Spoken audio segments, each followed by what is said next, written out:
Vous pensez savoir ce qu'est le droit du sol aux États-Unis? Détrompez-vous. Ce n'est pas aussi simple que de naître au pays des aigles et de la tarte aux pommes. C'est bien plus complexe.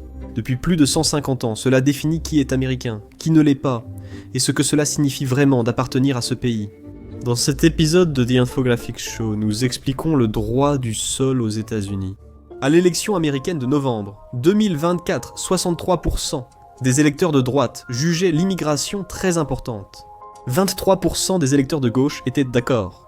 Le 20 janvier 2025, le président Trump a publié un décret visant le droit du sol. Il voulait supprimer la citoyenneté automatique pour les enfants d'immigrés en situation irrégulière ou de personnes au statut légal ou temporaire aux États-Unis. Cela mettrait les enfants d'immigrés en situation irrégulière, même nés aux États-Unis, hors de la juridiction américaine, comme les enfants de diplomates. Exiger la citoyenneté américaine des parents signifierait que les États-Unis s'orienteraient vers une méthode de citoyenneté par le jus sanguinis, plutôt que par le jus soli. Les partisans du droit du sol affirment que l'immigration actuelle fonde la culture américaine. Après tout, le pays a été fondé par des immigrants, qu'ils soient en situation régulière ou non. Pour quelque chose qui semble simple, cela reste un terrain miné sur le plan politique depuis plus d'un siècle. Né sur le sol américain, vous êtes américain, quelle que soit l'origine de vos parents. Vous recevez un numéro de sécurité sociale, un passeport et leurs droits. Mais est-ce partout pareil ? Eh bien, dans certains pays oui, dans d'autres non. C'est la différence entre les systèmes basés sur le jus soli et le jus sanguinis. Le premier veut dire que naître dans le pays donne la citoyenneté. Le second, qu'elle se transmet par le sang.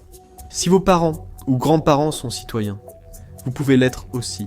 Pour tous les autres, le processus devient beaucoup plus compliqué. Les États-Unis, le Canada et la majorité des pays d'Amérique du Sud appliquent le principe du jus soli, qui accorde la citoyenneté par le droit du sol. Pourquoi les États-Unis ont-ils adopté ce système? Tout part du 14e amendement. Après la guerre de sécession, l'Amérique a fait face à un nouveau défi. Des millions d'affranchis étaient encore privés de citoyenneté, les États du Sud ayant rapidement bloqué leur statut légal. L'arrêt Dred Scott contre Sandford de la Cour suprême en 1857 avait aggravé la situation. Il a affirmé que les esclaves n'étaient pas citoyens, et que le Congrès ne pouvait interdire l'esclavage dans les territoires américains. Dred Scott avait engagé un procès pour sa liberté en 1846, après avoir vécu dans le Wisconsin, territoire libre. Son argument, vivre où l'esclavage est illégal, devrait garantir la liberté. Les tribunaux avaient déjà jugé ainsi. Mais cette affaire a surgi durant la période la plus tendue sur l'esclavage. Scott a perdu devant les tribunaux de l'État du Missouri et a fait appel à la Cour suprême. Le 6 mars 1857, le juge Roger Taney a rendu sa décision. Aucune personne noire, libre ou esclave, ne pouvait être citoyen américain ni protégé par le gouvernement. Cette décision a rapproché la nation de la guerre. La victoire de l'Union a aboli l'esclavage, mais les personnes libérées ne sont pas devenues américains sur le papier. Pour éviter un vide juridique pour des millions, le Congrès a adopté le 14e amendement. Adopté par le Congrès le 13 juin 1866 et ratifié le 9 juillet 1868. L'amendement se lit comme suit. Toutes les personnes nées ou naturalisées aux États-Unis et soumises à leur juridiction sont citoyennes des États-Unis et de l'État dans lequel elles résident. Aucun État ne fera ni n'appliquera de loi qui restreindrait les privilèges ou immunités des citoyens des États-Unis. Avec le 13e amendement, qui interdisait l'esclavage sauf comme punition pour un crime, cela constituait un rejet direct de l'arrêt Dred Scott contre Sandford de la Cour suprême. La décision était claire, les États-Unis ont instauré le droit du sol. Cela assurait que les anciens esclaves et leurs enfants ne seraient plus jamais privés de citoyenneté. Cependant, l'amendement n'est pas aussi simple qu'il n'y paraît. Il existe quelques exceptions. Par exemple, les enfants nés de diplomates étrangers aux États-Unis ne sont pas éligibles, car ils ne sont pas considérés comme soumis à la juridiction des États-Unis. Ils restent sous la juridiction de leur pays d'origine. Les enfants de soldats d'une force d'invasion n'obtiennent pas la citoyenneté. Mais les États-Unis n'ont pas eu à gérer cela depuis un moment, espérant garder ce bilan. Le concept de citoyenneté de naissance a été encore renforcé par l'arrêt de la Cour suprême de 1898 États-Unis contre Wong Ki-mark. Il est né de citoyen chinois à San Francisco, puis a vécu toute sa vie aux États-Unis. En 1895, à 21 ans, il visita la Chine. À son retour, les agents frontaliers lui ont refusé l'entrée, affirmant qu'il n'était pas citoyen américain. La Cour suprême n'était pas du tout d'accord et a statué à 6 voix contre 2 en faveur de Wong Ki-mark. Bien que l'amendement et les décisions de justice ultérieures soient claires, la question de l'immigration dans son ensemble a de nouveau été placée sous les projecteurs politiques. Le Pew Research Center et le département de la sécurité intérieure estiment qu'il y avait 11 millions d'immigrés sans papier aux États-Unis en 2022. Cela concerne environ 33% de la population américaine. D'autres estiment que la population d'immigrés sans papier a trop augmenté depuis les confinements mondiaux, rendant nécessaire une révision du droit du sol. Après la pandémie de 2020, de nombreux pays ont vu leur économie s'effondrer, tandis que les États-Unis ont connu le rebond financier le plus fort au monde. Les immigrés sans papier ont afflué dans le pays en conséquence, représentant 41% de la population américaine en 2023. Des observateurs estiment que cette hausse, amorcée début 2024 après des règles d'asile plus strictes à la frontière américano-mexicaine, a été brève. Les rencontres avec des migrants non autorisés ont commencé à chuter fortement. Au cours du second semestre de l'année, les passages étaient à leur niveau le plus bas depuis des années. Selon les douanes et les camps, et la protection des frontières des États-Unis, les rencontres au point d'entrée ont baissé de 60% entre mai et décembre. Fin d'année, les rencontres avec la patrouille frontalière avaient baissé de 81% par rapport à décembre 2023. Par ailleurs, les partisans du jus soli soutiennent que, d'un point de vue pratique, cela permet également d'éviter l'apatridie, ce qui est encore plus préoccupant. Lorsque l'on analyse les pays d'origine de la plupart des immigrés sans papier, 80% des immigrés sans papier aux États-Unis viennent d'Amérique latine et des Caraïbes. La plupart de ces pays appliquent les lois du jus soli. Si un enfant naît de parents sans papier originaires d'Amérique latine aux États-Unis, il court le risque de n'avoir aucune nationalité légale, puisqu'ils ne sont pas nés dans le pays de leurs parents. Les enfants de parents de certains pays d'Amérique latine obtiennent automatiquement la citoyenneté. Mais ce n'est pas la règle générale. Par exemple, si leurs parents viennent du Brésil, ils n'ont pas enregistré leur naissance auprès des autorités brésiliennes, ce qui est peu probable lorsqu'on vit discrètement à l'étranger. Ils devront alors suivre une longue procédure juridique à 18 ans, laissant leur statut incertain avant. Dans certains pays d'Amérique latine, les enfants doivent revenir y vivre pour obtenir la citoyenneté complète. Même si passer un an sur une plage à Rio de Janeiro paraît tentant, ce n'est pas possible ou souhaité par tous. C'est un autre argument des partisans du jus soli. Il serait injuste de faire payer aux enfants les choix de leurs parents. Les 50 États américains ont des lois sur la responsabilité parentale, rendant les parents responsables, dans certains cas, des crimes de leurs enfants mineurs. Mais seulement 29 États ont des lois sur la responsabilité filiale. Et cela uniquement dans un sens financier limité, pas dans un sens pénal. Les seules lois de ce type rendent les enfants responsables des frais médicaux de leurs parents, si ceux-ci ne peuvent pas payer. Mais si les enfants ne peuvent pas payer non plus, en général, ce n'est pas un problème non plus. La loi américaine s'oppose clairement à rendre les enfants responsables des actes de leurs parents. Sans parler du fait que, comme le soutiennent les partisans, être aux États-Unis sans papiers légaux est un délit mineur, une infraction civile pour être exact. L'entrée illégale aux États-Unis est punie d'une amende, de 6 mois de prison ou des deux. Il s'agit d'infractions comparables à la violation des directives pour un premier vol à l'étalage ou une première possession de drogue à usage personnel. La réintégration après une expulsion ou un refus est un crime passible d'une peine maximale de 2 ans de prison. Cela reste relativement léger en ce qui concerne les crimes, mais l'annulation du droit du sol entraînerait une augmentation du nombre d'enfants expulsés à cause des infractions de leurs parents, étant essentiellement punis pour les crimes de leurs parents. L'augmentation des expulsions en 2025 entraîne déjà de tels cas. Laura Baron Lopez de PBS a rapporté que 2 enfants citoyens américains, une fille de 4 ans et un garçon de 7 ans, ont été expulsés avec leur mère sans papier. Leur mère est aussi arrivée mineure non accompagnée. Elle assistait régulièrement à des entretiens pour maintenir sa résidence aux États-Unis. Mais elle ne savait pas qu'un ordre d'expulsion avait été émis après qu'elle ait manqué une audience peu de temps après son arrivée dans le pays. L'enfant de 4 ans est atteint d'un cancer à un stade avancé. Il n'avait aucun médicament sur lui lorsqu'il a été emmené. Les défenseurs du droit du sol évoquent des expulsions comme celle-ci et affirment qu'il y en aura bien plus si le 14e amendement est annulé ou réinterprété. Quoi qu'il en soit, certains politiciens et citoyens ne sont pas d'accord pour que la citoyenneté américaine soit accordée à la naissance aux enfants dont les parents ont enfreint la loi pour entrer dans le pays. Qu'en est-il du problème du tourisme de naissance ? Après tout, on peut soutenir que les États-Unis attribuent la citoyenneté à toute personne née sur leur territoire. Les parents arrivent en avion, accouchent, et l'enfant obtient la citoyenneté américaine à vie. à cause des 2 semaines de vacances de leurs parents à Miami. Les chiffres précis du tourisme de naissance sont difficiles à obtenir en raison des biais politiques des institutions concernées. En janvier 2020, le Centre pour l'immigration et les études estime que le tourisme de naissance a causé 33 000 naissances annuelles de femmes venues aux États-Unis avec des visas touristiques. Leurs enfants devenaient ainsi citoyens américains dès la naissance. Cependant, leur méthode de comptage a été critiquée et ils ont révisé le chiffre à la baisse, l'estimant entre 20 000 et 26 000 naissances de mères avec des visas de tourisme. Le centre Niskanen a contesté ces données, comparant les chiffres du Centers for Disease Control and Prevention à ceux du Centre pour l'immigration et les études. Les articles sur l'immigration mélangent des abréviations et révèlent que le Centre pour l'immigration et les études a compté comme naissance de touristes les enfants de résidents légaux non citoyens de longue durée. Ils ont également inclus dans leurs données sur les personnes nées à l'étranger les mères nées dans des territoires américains, comme Porto Rico. Le décompte de Niskanen estime entre 1000 et 11 000 bébés issus du tourisme de naissance.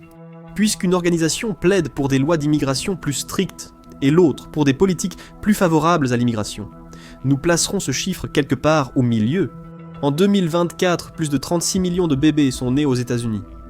Cela place le pourcentage d'enfants nés à la suite du tourisme de naissance entre 0,03% au minimum et 1,1% au maximum. Malgré les chiffres, cela continue. 21 ans plus tard, selon le système juridique américain, leurs parents peuvent immigrer avec eux aux États-Unis. Certaines entreprises, comme Miami Mama, ont été créées pour aider à l'accouchement, sans être un bar tiki ni un service d'escorte. Pour ceux qui préfèrent les femmes plus âgées, elle a touché des paiements de centaines de Russes enceintes pour accoucher aux États-Unis. Leur service coûte entre 20 000 et 50 000 $ par naissance pour organiser le voyage, les documents, l'hébergement et les séjours à l'hôpital en Floride. Les citoyens de Russie, de Chine et du Nigeria pratiquent le plus le tourisme de naissance. Les touristes de naissance sont généralement aisés. Séjourner longtemps aux États-Unis et payer les soins médicaux coûte cher. Accoucher aux États-Unis coûte en moyenne 18 900 $. Sans assurance, cela coûte entre 30 000 et 50 000 $ selon la nécessité d'une césarienne. Cela devrait suffire à dissuader la plupart des futures mères tentées par le tourisme de naissance. Cela nous conduit au prochain argument des opposants, au droit du sol. Les hôpitaux peinent à obtenir le paiement des parents qui quittent ensuite le pays, selon le nombre de touristes de naissance. Les hôpitaux américains ont ainsi une dette comprise entre 40 millions et 132 milliards de $. En supposant qu'aucun touriste de naissance ne paie, qu'en est-il du fardeau financier des enfants nés de parents immigrés sans papier ? Le Centre d'études sur la migration, a estimé qu'en 2014, 5,7 millions d'enfants nés aux États-Unis vivaient avec au moins un membre de leur famille sans papier, souvent un parent. Les immigrés sans papier n'ont pas accès à la plupart des aides fédérales et étatiques, sauf en cas d'urgence vitale. Par exemple, Medicaid d'urgence et les soins en urgence. Leurs enfants nés aux États-Unis ont accès aux aides et services publics, dont l'éducation dans les écoles publiques. Les chiffres précis sont rares, mais une estimation du Bureau du budget du Congrès donne une idée. Entre 2017 et 2023 environ, 27 milliards de $ ont été dépensés pour des services Medicaid d'urgence, destinés aux non-citoyens. C'est environ 45 milliards de $ par an. Epic pour l'Amérique a révélé que 15 millions de non-citoyens ont reçu 42 milliards de $ en bons alimentaires. Ils demandaient sûrement le programme Supplemental Nutrition Assistance Programme pour leurs enfants, car ils ne sont pas éligibles eux-mêmes. Après tout, les enfants d'immigrés sans papier, même ceux nés aux États-Unis, sont plus exposés au risque d'insécurité alimentaire, surtout à cause des bas salaires de leurs parents et de la pauvreté familiale. Mais d'autres soulignent que même les enfants citoyens américains de parents sans papier ont en réalité droit à moins d'aide Supplemental Nutrition Assistance Programme que les autres, et qu'ils ont moins de chances d'y avoir accès dès le départ. Le gouvernement adapte les prestations Supplemental Nutrition Assistance Programme selon le nombre de bénéficiaires par foyer. Un enfant unique, né aux États-Unis de parents sans papier, recevrait des prestations Supplemental Nutrition Assistance Programme uniquement pour lui-même, alors qu'un enfant unique, né de parents citoyens, recevrait des prestations Supplemental Nutrition Assistance Programme pour 3 membres du foyer éligible. Les immigrés sans papier doivent aussi demander des prestations pour leurs enfants mineurs. Et il y a beaucoup d'anxiété à demander des prestations gouvernementales, lorsqu'ils craignent que toute interaction avec la bureaucratie officielle puisse entraîner leur expulsion. Des organisations comme Hunger Free Colorado doivent rassurer les immigrés sans papier que demander le Supplemental Nutrition Assistance Program ne les exposera pas à l'expulsion, ni n'affectera leur accès à la citoyenneté, sur le long terme. Alors est-ce que tout s'équilibre? Plus ou moins. Les opposants au droit du sol affirment que la prise en charge des immigrés sans papier et de leurs enfants coûte au moins 10 milliards de dollars. Les partisans rappellent que les immigrés sans papier paient davantage d'impôts qu'ils ne reçoivent de prestations pour eux-mêmes ou leurs enfants nés aux États-Unis. En fait, une étude menée par l'Institut sur la fiscalité et la politique économique, ou Institut sur la fiscalité et la politique économique, a révélé que les immigrés sans papier paient des taux d'imposition plus élevés que le 1% des personnes ayant les revenus les plus élevés dans 40 États. Pour être juste, ce n'est pas parce qu'ils paient autant, mais plutôt parce que le 1% des personnes les plus riches trouvent généralement des moyens de payer très peu. En 2022, l'Institut sur la fiscalité et la politique économique rapporte que les immigrés sans papier ont versé 967 milliards de dollars en impôts. 594 milliards de dollars ont été versés au gouvernement fédéral et 373 milliards aux États et collectivités locales. Cela représentait environ 8 900 dollars par personne en 2022. La majorité des impôts ont été payés via les cotisations sociales, dont sécurité sociale, Medicare et assurance chômage. Les immigrés sans papier ne peuvent pas avoir de numéro de sécurité sociale, mais ils peuvent obtenir un numéro d'identification de contribuable individuel, qui fonctionne de façon similaire pour les impôts. Donc, vous ne pouvez pas accéder aux prestations, mais vous pouvez profiter de l'avantage américain de payer des impôts. Cependant, ces montants par personne n'incluent pas les prestations qui vont à leur enfant. Un enfant né aux États-Unis de parents sans papier peut recevoir un peu plus de 3 700 dollars en prestations Supplemental Nutrition Assistance Program. Mais lorsque vous ajoutez les coûts de l'éducation couverts par les gouvernements fédéral, étatique et local, ainsi que les écoles elles-mêmes, le total atteint en moyenne environ 15 900 dollars par an. Environ 49% des immigrés sans papier ont des enfants mineurs chez eux. Tous ne demandent pas non plus les prestations Supplemental Nutrition Assistance Program pour les raisons déjà évoquées. Même si les chiffres sont imprécis et complexes, la charge fiscale des immigrés sans papier et les dépenses pour leurs enfants nés aux États-Unis semblent à peu près s'équilibrer. Il y a aussi le problème que mettre fin au droit du sol aggraverait en fait l'autre problème que la plupart des opposants à Juice ont uniquement, à savoir que cela augmenterait automatiquement le nombre d'immigrés sans papiers aux États-Unis. On estime que sans droit du sol cette année, la population non autorisée aux États-Unis croîtrait de 27 millions d'ici 2045 et 54 millions d'ici 2075. Environ 255 000 bébés seraient concernés chaque année. Nés aux États-Unis sans citoyenneté, avec un accès incertain ou retardé à celle-ci. D'autres pensent qu'il suffirait d'expulser tous les parents sans papier pour régler ce problème. Cela exigerait beaucoup de ressources financières, en plus de la perte de recettes fiscales des travailleurs sans papier. 20 milliards de dollars par million de personnes simplement pour les appréhender et les expulser. Cela équivaut à 220 milliards de dollars pour tous les immigrés sans papiers actuels. Les partisans du droit du sol soutiennent aussi que légaliser les personnes nées aux États-Unis serait globalement bénéfique financièrement. Le même rapport, révélant que les immigrés sans papiers versent près de 100 milliards de dollars d'impôts, estime qu'avec une autorisation de travail légale, ils apporteraient 402 milliards de dollars de plus chaque année. Ces recettes fiscales supplémentaires concerneront leurs enfants nés aux États-Unis quand ils travailleront, et ceux-ci pourront ensuite stimuler l'économie. De nombreuses études ont montré que les immigrés, qu'ils soient en situation régulière ou irrégulière, ainsi que leurs enfants, sont bien plus susceptibles de devenir entrepreneurs. Bien que les immigrés représentent 14,3% de la population américaine, ils constituent 23,6% des entrepreneurs. Concernant les immigrés en situation irrégulière, seuls 10% des actifs sans papier étaient entrepreneurs. Ils ont créé des emplois aux États-Unis et généré 172 milliards de dollars de revenus en 2014. Et ce, malgré d'importants obstacles financiers et de licences, entre autres. En raison de leur statut sans papier, leurs enfants étaient aussi plus entreprenants. Après toutes ces politiques et ces chiffres, que pensent réellement les Américains ? En avril 2025, le Pew Research Center a sondé des adultes américains sur la citoyenneté pour les parents d'immigrants sans papier. Le résultat était presque partagé à égalité. 50% des adultes américains ont déclaré qu'ils devraient obtenir la citoyenneté américaine, mais 49% ont dit qu'ils ne devraient pas. Ce n'est pas non plus une nouvelle tendance. Les résultats sont presque inchangés depuis une enquête similaire réalisée en avril 2024. Cependant, lorsqu'on leur demande leur avis sur le droit du sol en général, les opinions des gens sont un peu différentes. Un sondage Ipsos de mai 2025 montre que 53% des Américains refusent la suppression du droit du sol.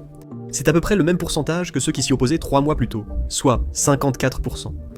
Environ 28% disent soutenir la suppression du droit du sol, et 17% ne sont tout simplement pas sûrs. Fait notable, alors que les lois sur l'immigration se sont durcies, le soutien républicain à la suppression du droit du sol a diminué, bien que l'immigration ait longtemps été une de leurs priorités. En février 2025, 56% soutenaient la suppression du droit du sol, contre 48% 3 mois après. Environ 11% des démocrates soutiennent également la suppression du jus uniquement. À l'échelle mondiale, bien que des dizaines de pays accordent le droit du sol, les États-Unis sont l'un des rares pays à revenus élevés à le pratiquer encore. Beaucoup de pays européens demandent une résidence ou des liens familiaux pour donner la citoyenneté. Alors, les États-Unis pourraient-ils changer ? Certains disent qu'il faudrait un amendement constitutionnel pour passer outre le 14e amendement. Certains estiment que tout dépend de l'interprétation des tribunaux et de la définition de la juridiction des États-Unis.